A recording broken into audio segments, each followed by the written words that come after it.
நண்பர்கள் அனைவருக்கும் வணக்கம். இன்னைக்கு நம்ம அந்த வீடியோல பொங்கல் பரிசு தொகுப்பு தொடர்பாக ரேஷன் அட்டைதாரர்களுக்கு மிக முக்கியமான அறிவிப்பு ஒன்று வெளியாகி இருக்கு. ஸோ அதை பத்தி தான் இப்ப நம்ம பார்க்க போறோம். ரேஷன் கடைகளில் பொங்கல் பண்டிகையை முன்னிட்டு ஒவ்வொரு ஆண்டும் கார்டுதாரர்களுக்கு பொங்கல் பரிசு தொகுப்பு வழங்கப்படுகிறது.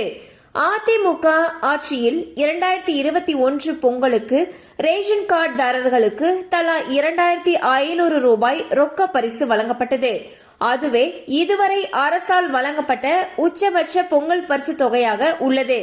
பின் திமுக ஆட்சியில் 1000 ரூபாய் ரொக்கம் வழங்கப்பட்ட நிலையில் 2025ஆம் ஆண்டு பொங்கலுக்கு பணம் இல்லாமல் பச்சரிசி, சர்க்கரை, கரும்பு மட்டுமே வழங்கப்பட்டது.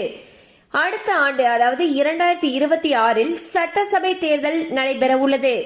ஆட்சியை தக்க வைக்க வரக்கூடிய பொங்கலுக்கு தலா 5000 ரூபாய் பணத்துடன் பொங்கல் பரிசு வழங்க வேண்டும் என்று மூத்த அமைச்சர்கள் வலியுறுத்தினர்.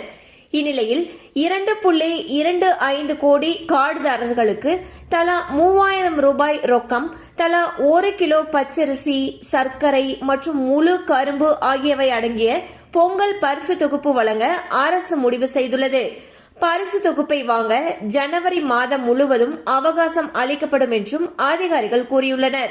எனினும் இது குறித்த அதிகாரப்பூர்வ அறிவிப்பு விரைவில் வெளியாகும் என்று எதிர்பார்க்கப்படுகிறது.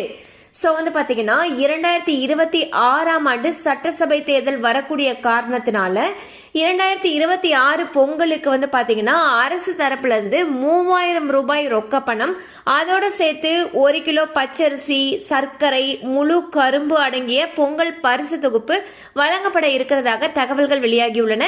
எனினும் இது குறித்த அதிகாரப்பூர்வ அறிவிப்பு விரைவில் வெளியாகும் என்று எதிர்பார்க்கப்படுகிறது.